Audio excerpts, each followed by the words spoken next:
Hey family, so here's a really interesting story that I just read in the Bible. So we're in Luke 2, okay? Now his parents used to journey every year to Jerusalem for the feast of the Passover. And when he was 12 years old, when they went up according to their custom for the festival and had completed their days there, on their return the boy Jesus stayed behind in Jerusalem, and his parents did not know it. And supposing that he was in their company, they went a day's journey, and then looked for him among their relatives and friends. And when they did not find him, they turned back to Jerusalem in search of him. And it happened that after 3 days they found him in the temple, sitting in the midst of the masters, listening to them and asking them questions. And all who heard him were amazed in his intelligence and his answers. And they were astonished at seeing him.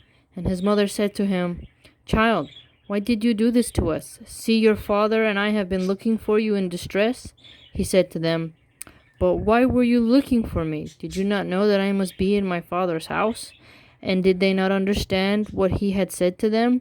And he returned with them and came to Nazareth, and was in their charge. And his mother kept on saying in her heart, "And Jesus advanced in wisdom and stature and in the favor of God and men." What I thought was interesting about that is that Jesus kind of got lost for a second. Like Mary and Joseph, they kind of headed to Jerusalem, right? And they let Jesus kind of be out of their eyesight. I know that like with my little one, I don't really let her go out of my sight. But it's interesting how he wasn't like lost, but he didn't seek out his mom, right? Some kids are very needy and they always want to be around their parents. And then there's like helicopter parents, right? But it seems like they must have given him a lot of freedom, because he must have been a child that, could be really trusted. I'm just looking at this from like a analytical perspective, because like about parenting.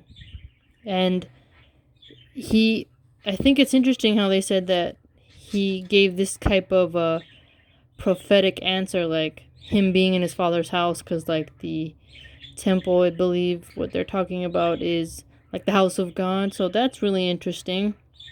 I kind of forgot about this story, but I think it's fascinating how they traveled a day, and then when they got there and they saw that he wasn't there, they had tried to head back. And it would be really cool if like if there was like a part talking about how Mary felt, because I bet you she was panicking. But that would suck if you traveled so far, right? And back in those days on a horse or a donkey or a camel or by wagon, whichever it was. And then have to head all the way back. Oh, that'd be frustrating. Wow. Very cool, interesting story. Kind of forgot about that.